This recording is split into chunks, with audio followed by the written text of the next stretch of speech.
নমস্কার বন্ধুরা, কেমন আছেন সবাই? আমরা ভালো আছি, আশা করছি আপনারাও ভালো আছেন। রন্ধনে শাশুড়ি বৌমার বন্ধন পরিবারে আপনাদের আরও একবার স্বাগত জানাই। আজকে চলে এসেছি বেগুনের আর একটা দুর্দান্ত রেসিপি নিয়ে। শীতকালে এইভাবে করে দেখবেন, দুর্দান্ত লাগে খেতে।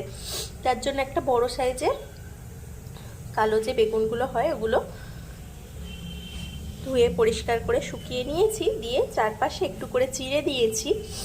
দিয়ে একটা ব্রাশের সাহায্যে কিছুটা সর্ষে তেল বেগুনের গায়ে ভালোভাবে মাখিয়ে নিয়েছি আমরা। এবার যে রুটি শেখার বেড়িটা হয় সেটা গ্যাসে ভালো করে গরম করতে দিয়েছি। তার মধ্যে এবার বেগুনটা দিয়ে এপিট ওপিট করে ভালো করে সেঁকবো।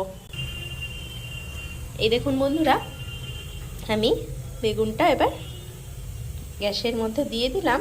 বেড়ির মধ্যে এক পিঠটা হয়ে যাক, দিয়ে উল্টে আর এক পিঠটা সেঁকবো। আপনারা কিন্তু ভিডিওটা স্কিপ না করে দেখতে থাকুন আর বানিয়ে নিন শীতকালের রাতে এইভাবে অসাধারণ একটা বেগুনের রেসিপি।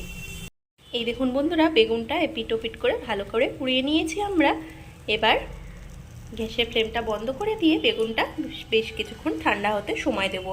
আর রেসিপিটা করার জন্য আমার যা যা লাগবে সেগুলো আমি রেডি করে নেব। আপনারা কিন্তু ভিডিওটা স্কিপ না করে দেখতে থাকুন কি কি দিয়ে কিভাবে এটা বানাই। এই দেখুন বন্ধুরা, বেগুনটা পুড়িয়ে নেওয়ার পরে ঠান্ডা হওয়ার পরে খোসাটা ছিলে আমি ভালো করে চটকে নিয়েছি একটু হাতের সাহায্যে। আর অন্যদিকে নিয়ে নিয়েছি বেশ কিছুটা পেঁয়াজ কুচি, টমেটো কুচি সামান্য, কাঁচা লঙ্কা কুচি, কিছুটা থেঁতো করা রসুন 4-5 কোয়া, আর অনেকটা ধনেপাতা কুচি। আর লাগবে সর্ষের তেল আর কালো জিরে, পরিমাণ মতো লবণ, চিনি, গুঁড়ো মশলা যা লাগে। দেখুন, আপনারা এইভাবে রান্নাটা অবশ্যই একবার ট্রাই করবেন। এই বেগুনের ভর্তাটা খেতে অসাধারণ টেস্ট হয়। এই দেখুন, এবার কড়াই বসিয়ে দিয়ে গ্যাসের ওভেনে বেশ কিছুটা সর্ষের তেল আমি কড়ার মধ্যে দিয়ে দিচ্ছি গরম করতে। তেলটা একটু গরম হয়ে যাক, তারপরে আপনারা দেখতে থাকুন কিভাবে আমি বেগুনের ভর্তাটা বানাই। এই দেখুন বন্ধুরা, আমি তেলটা গরম করে নিয়েছি। তেলটা একটু বেশি গরম হয়ে গেল। আপনারা মোটামুটি যতটা গরম করার করে নেবেন। দেখুন, তেলটা গরম করে নিয়েছি। এবার তেলের মধ্যে দিয়ে দেবো সামান্য একটু কালো জিরে ফোড়ন। দিয়ে দিলাম বেশ কিছুটা কালো জিরে ফোড়ন, আর দিয়ে দেবো থেঁতো করা রসুনের কোয়াটা। আপনারা কিন্তু ভিডিওটা স্কিপ না করে দেখুন, আর অবশ্যই এই পদ্ধতিটা একবার বাড়িতে বানিয়ে সবাইকে খাওয়াবেন। সত্যি খুব টেস্ট লাগে, দুর্দান্ত। রুটি, মুড়ি, ভাত সব কিছুর সাথে খুব ভালো লাগে। এবার দিয়ে দিচ্ছি কুচি করে রাখা পেঁয়াজটা। আর আপনারা যদি এইভাবে কখনো বানিয়ে থাকেন সেটাও আমার সাথে শেয়ার করবেন আপনারা কিভাবে বানান। কমেন্ট করতে ভুলবেন না। ভালো লাগলে লাইক, সাবস্ক্রাইব করে নেবেন আমাদের চ্যানেলটিকে। পাশে থাকবেন, এগিয়ে যেতে সাহায্য করুন একে অপরকে। দেখুন, পেঁয়াজটা দিয়ে দিলাম রসুনের মধ্যেই। এবার দিয়ে দিচ্ছি কুচিয়ে রাখা টমেটো আর কাঁচা লঙ্কাটা।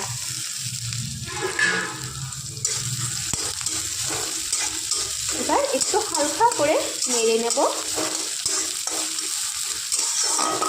তারপরে দিয়ে দেব পরিমাণ মতো লবণ। এই দেখুন বন্ধুরা, আমি বেগুনের পরিমাণ অনুযায়ী 1 চামচ মতো লবণ অ্যাড করে দিলাম। লবণটা আপনারা আপনাদের স্বাদ অনুযায়ী অ্যাড করবেন।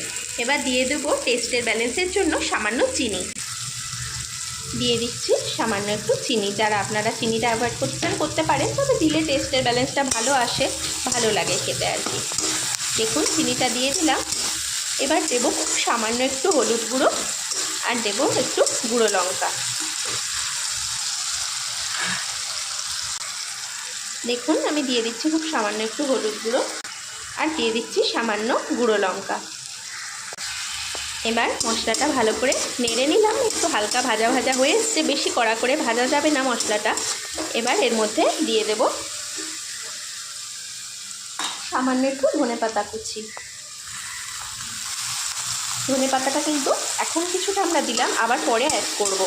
এই সময় দিলে কি হয়, তেলের মধ্যে একটা আলাদা ফ্লেভার আসে, পুরো রেসিপিটার মধ্যে ফ্লেভারটা থেকে যায়। দেখুন, একটু দিয়ে দিলাম, দিয়ে হালকা করে নেড়ে নিচ্ছি। এবার দিয়ে দেব বেগুন, পুড়িয়ে রাখা বেগুনটা, যেটা চটকে নিয়েছি আমরা। এই দেখুন, আমি দিয়ে দিচ্ছি। আপনারা কিন্তু অবশ্যই এই রান্নাটা এইভাবে একবার ট্রাই করে দেখবেন। দেখুন, বেগুনটা দিয়ে দিলাম। এবার খুব ভালোভাবে এর সাথে মেশাবো আমরা। আপনারা কেউ এইভাবে করেন নাকি কখনো অবশ্যই কমেন্ট করে জানাবেন। যদি না করেন অবশ্যই একবার ট্রাই করবেন বাড়িতে। এই দেখুন বন্ধুরা, বেগুনটা ভালোভাবে মিশিয়ে নিয়েছি টমেটো, ধনেপাতা, পেঁয়াজ সব কিছুর সাথে তেলের মধ্যে। এবার উপর থেকে দিয়ে দিচ্ছি কিছুটা ভাজে গুঁড়ো করা জিরে আর গোলমরিচের গুঁড়ো। আপনারা এটা কিন্তু স্কিপ করবেন না, এটা কিন্তু অবশ্যই অ্যাড করে দেবেন। এবার উপর থেকে সামান্য একটু ছড়িয়ে দিলাম আর দিয়ে দেব কিছুটা ধনেপাতা কুচি। আপনারা অবশ্যই এইভাবে বেগুনের ভর্তা একবার বানিয়ে দেখবেন, খুব টেস্ট হয় এভাবে বানালে রেসিপিটা। দেখুন অনেকটা ধনেপাতা কুচি এবার দিয়ে দিচ্ছে মামনি। ধনেপাতা কুচিটা একটু বেশি এর মধ্যে অ্যাড করতে হবে, তবেই ভালো লাগে আর কি। এবার ধনেপাতাটা ভালোভাবে আর গুঁড়ো মশলাটা বেগুনের সাথে মিশিয়ে নেবে।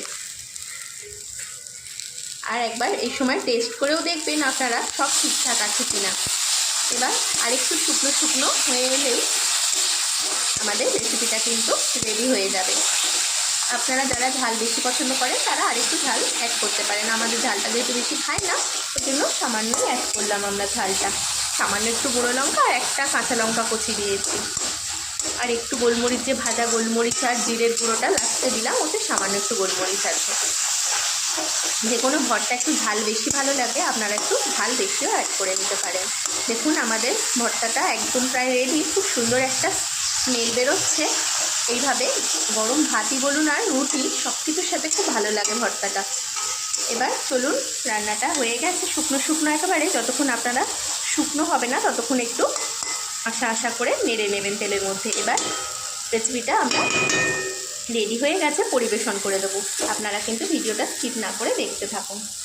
বন্ধুরা, দুর্দান্ত স্বাদের বেগুনের ভর্তাটা রেডি হয়ে গেছে, আমরা পরিবেশন করে দিয়েছি। দেখুন তো কেমন হয়েছে। দেখতে তো সুন্দর হয়ই, কিন্তু খেতে কিন্তু অসাধারণ টেস্ট লাগে। গরম ভাতই বলুন আর গরম রুটি, এই একটা পদেই কিন্তু খাওয়া হয়ে যায়। আপনারা যদি কখনো এইভাবে না বানিয়ে থাকেন অবশ্যই একবার ট্রাই করবেন, রিকোয়েস্ট রইল।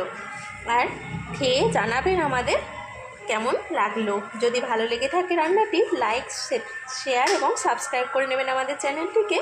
এগিয়ে যেতে সাহায্য করুন, পাশে থাকুন। ভিডিওটি এতক্ষণ ধরে দেখার জন্য আপনাদের অসংখ্য অসংখ্য ধন্যবাদ আর অনেক অনেক ভালোবাসা।